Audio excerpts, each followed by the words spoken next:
మనం ఏ పని చేయాలన్నా అందుకు మన వెన్నెముక సహకరించాలి. ముందుకు వంగాలన్నా, తిన్నగా నిలబడాలన్నా, కూర్చోవాలన్నా, బరువులు ఎత్తాలన్నా, ఇలా ఏ పని చేయాలన్నా మన వెన్నెముక దృఢంగా ఉండాలి. అయితే మారిన మన జీవనశైలి, అలవాట్లు, రోజువారీ భంగిమల మూలంగా ఇవాళ మన వెన్నెముకపై ఒత్తిడి పెరిగి అది రోజు రోజుకు బలహీనంగా మారుతోంది. చాలా మందిలో వెన్నులోని డిస్కులు పక్కకు జారిపోతున్నాయి. దీంతో పక్కన ఉండే నరాలపైన ఒత్తిడి పెరిగి నడుము నొప్పి అనేది ఒక పెద్ద సమస్యగా మారుతోంది. అయితే ఇలాంటప్పుడు ప్రతినిత్యం కొన్ని ప్రత్యేకమైన యోగాసనాలను సాధన చేస్తూ ఉంటే మంచి ఫలితం ఉంటుంది. వెన్నులో డిస్కులు జారడం వల్ల తలెత్తే బాధల నుంచి ఉపశమనం కలిగించే యోగాసనాలు, వాటి సాధనలో మెలకువల గురించి ఇప్పుడు తెలుసుకుందాం.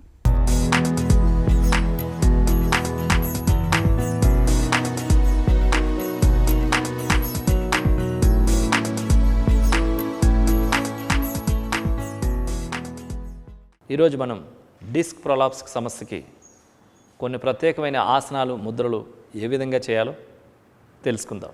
చాలామందిలో ఈ డిస్క్ ప్రొలాప్స్ సమస్య అనేటటువంటిది బాధిస్తూ ఉన్నది. వెన్నెముక ఆరోగ్యంగా లేకపోతే శరీరం అంతా అడుగు తీసి అడుగు వేయలేనటువంటి పరిస్థితి, పూర్తిగా బెడ్ రెస్ట్లో ఉండాల్సినటువంటి పరిస్థితి. చాలామంది వైద్యులు చెప్తూ ఉంటారు 95% ఈ ప్రాబ్లం వ్యాయామం ద్వారా, యోగా ద్వారా మాత్రమే సెట్ కావాలి. ఈ డిస్క్ ప్రొలాప్స్కి అర్ధ చక్రాసనం, అర్ధ కటి చక్రాసనం, వీపు ముద్ర ఏ విధంగా చేయాలో చేసి చూద్దాం. అర్ధ చక్రాసనం, అర్ధ కటి చక్రాసనం ఏ విధంగా చేయాలో ఇప్పుడు చేసి చూద్దాం. ఈ అర్ధ కటి చక్రాసనం, అర్ధ చక్రాసనం నిలబడి చేసేటటువంటి ఆసనాలు. హాఫ్ చక్రం చూడడానికి ఎట్లా ఉంటుందో శరీరాన్ని ఆ ఆకృతిలో ఉంచితే దీన్నే అర్ధ చక్రాసనం అంటారు.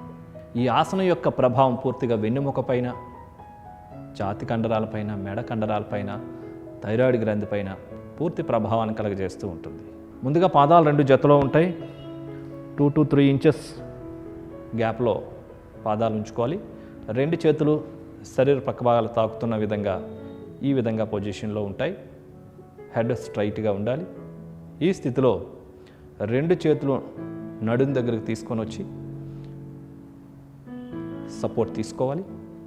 ఇప్పుడు శ్వాసను తీసుకుంటూ నడుము వరకు చేతులు ఎక్కడైతే ఉన్నాయో అక్కడ వరకు ఆ పై భాగం మాత్రమే వెనక్కి బెండ్ చేయాలి.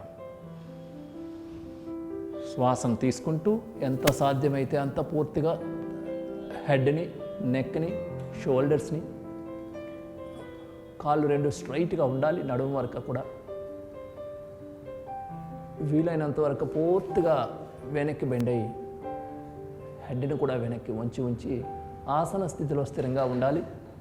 ఈ స్థితిలో శరీరాన్ని పూర్తిగా బ్యాలెన్స్ చూసుకోవాలి.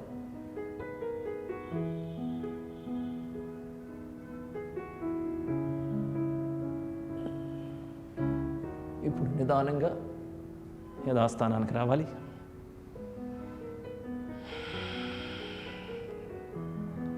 ఇంకొకసారి చేసి చూద్దాం. శ్వాసను తీసుకుంటూ హెడ్ని, నెక్ని, షోల్డర్స్ని ఎంత సాధ్యమైతే అంత పూర్తిగా వెనక్కి ఉంచి బ్యాలెన్స్లో ఉంచుకోవాలి శరీరాన్ని.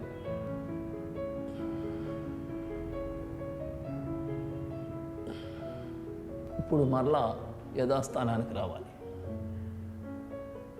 ఈ ఆసనం వెన్నెముక పైన పూర్తి ప్రభావాన్ని కలగజేస్తూ ఉంటుంది. చేతులు రిలీజ్ చేసి శరీరానికి ఇరుప్రక్కల తాకించి ఉంచే విధంగా ఉంచుకోవాలి.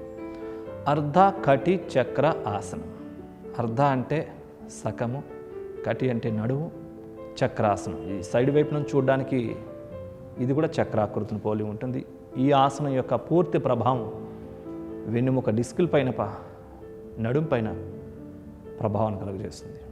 ఈ ఆసనాన్ని ముందుగా ఎడమ చేతితో చేద్దాం. 2 చేతులు శరీర పక్క భాగాలకు ఇరువైపులా ఉంటాయి. ముందుగా ఎడమ చేతిని సైడ్ వైపు రేజ్ చేస్తూ ఈ షోల్డర్ హైట్కి వచ్చిన తర్వాత లెఫ్ట్ హ్యాండ్ని అరిచేతిని ఆకాశం వైపు తిప్పి పూర్తిగా శ్వాసను తీసుకోవాలి. శ్వాసను తీసుకుంటూ ఎడమ చెవికి తాకించాలి. ఇప్పుడు శ్వాసను విడిచిపెడుతూ నిదానంగా రైట్ సైడ్ బెండ్ అవ్వాలి. పక్కకు మాత్రమే బెండ్ అవ్వాలి. కుడి చెయ్యి కుడికాలను తాకుతూ పూర్తిగా సైడ్కి కిందకి వెళ్తూ ఉన్నట్టుగా ఉంటుంది. ఎడమ చెయ్యి స్ట్రైట్గా ఉంటుంది.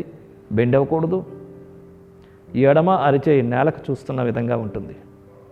కాలు బెండ్ అవ్వకూడదు. లెఫ్ట్ లెగ్ స్ట్రైట్గా ఉంటుంది, రైట్ లెగ్ స్ట్రైట్గా ఉంటుంది.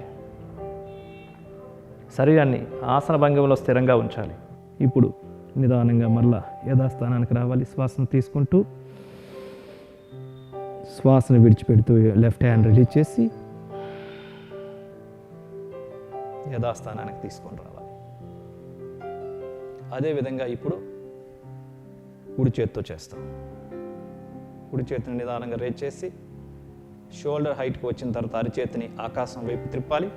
పూర్తిగా శ్వాసను తీసుకుంటూ కుడి చెవికి తాకించే విధంగా స్ట్రైట్గా ఉంచాలి. శ్వాసను విడిచిపెడుతూ ఎడం ప్రక్కకు పూర్తిగా వంగాలి. కుడి చెవిని తాకుతూ ఉన్నట్టుగా ఉంటుంది. ఎడమ కాళ్ళను తాకుతూ ఉండగా కిందకి వెళ్తూ ఉంటుంది. రెండు కాళ్ళు స్ట్రైట్గా ఉంటాయి. ఫేస్ సైడ్కి ఉంటుంది. కుడి చెయ్యి బెండ్ అవ్వకూడదు.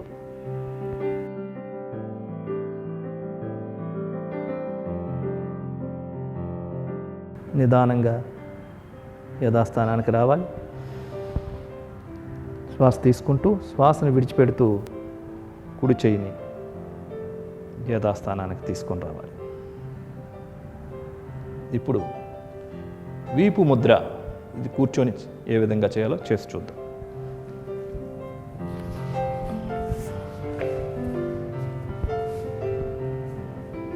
ఈ వీపు ముద్రని లేక పృష్ణ ముద్ర అంటారు.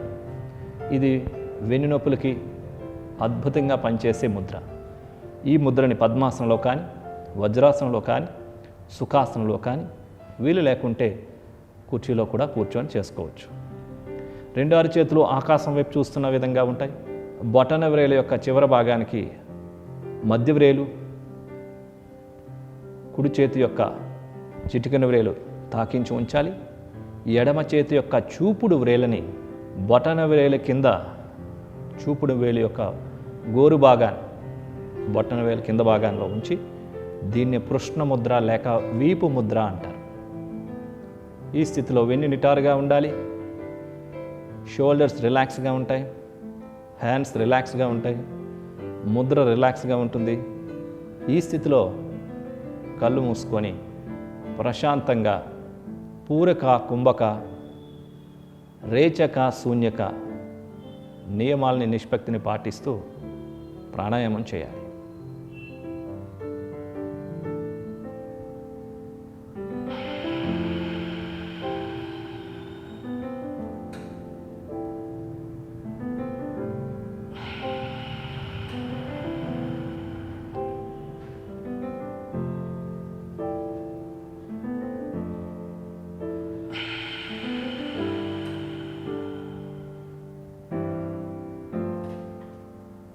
శ్వాసను విడిచిపెట్టిన తర్వాత ఆపాలి.